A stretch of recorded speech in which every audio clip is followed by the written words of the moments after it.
Represent చేస్తామన్నది topic. మీకు సెట్స్ని రిలేషన్స్ని 2 వేస్లో represent చేయొచ్చని చెప్పానా? మ్యాట్రిక్స్ ఒకటి, డయాగ్రాఫ్ ఒకటి చెప్పానా చెప్పలేదా?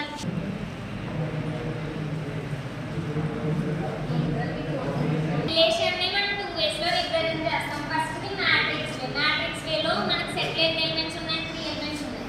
1 1 2 3 1 2 3. ఇప్పుడు ఏం చేయాలంటే 1 ఉన్న చోట మనం 1 వేసుకుంటాం. ఇక్కడ 1 పేరు ఉందా లేదా రిలేషన్లో? సో 1 వేసుకుంటాం. 1 2 పేరు ఉందా? 1 3 పేరు ఉందా? సో అక్కడ 0 వేసుకుంటాం. 1 3 ఎక్కడ ఉంది? లేదు కదా. నెక్స్ట్ 2 1 ఉందా రిలేషన్లో? లేదు కదా. నెక్స్ట్ 2 2 ఉందా? 2 3 ఉందా? నెక్స్ట్ 3 1 ఉందా? 3 2 3 3 కళ్ళు లేవు.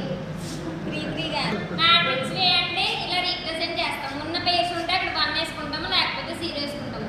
నెక్స్ట్ వే ఏంటంటే డయాగ్రాఫ్. డయాగ్రాఫ్ వే అంటే 1 2 3 అంటే వర్టిసెస్ నోట్స్ తీసుకుంటాం అన్నమాట. నోట్స్ తీసుకుని ఇప్పుడు పార్ట్స్ ఫామ్ చేస్తాం. అలా ఫామ్ చేస్తాము.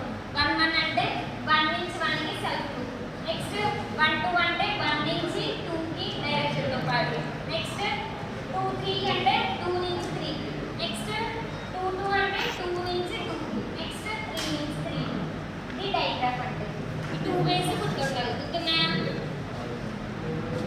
నెక్స్ట్ ఈ డయాగ్రాఫ్ ని మనం ఎస్ఏ డయాగ్రామ్ కింద యూజ్ చేస్తాం. ఎలా చేస్తాం అన్నది క్వశ్చన్ నోట్ చేసుకోండి ఫస్ట్. రిలేషన్ ఆర్ ఏం చేయాలని చెప్పాడు? ఏ డివైడ్స్ బి అయితే మాత్రమే మనం పేజ్ రాసుకుంటాం రిలేషన్ ఆర్. ఇప్పుడు ఎస్ ఇచ్చాడు. రిలేషన్ ఆర్ రాయాలి. ఎలా రాస్తారు చెప్పండి?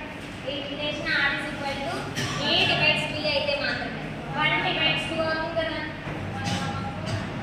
సారీ 1 1 1 2 1 4 1 4 1 6 1, 8. 1 8. నెక్స్ట్ పేరు 2 2 2 4 2, 6. 2 6 8. నెక్స్ట్ 4 4 4, 6. 4 8. 8. నెక్స్ట్ 6 6 8 8.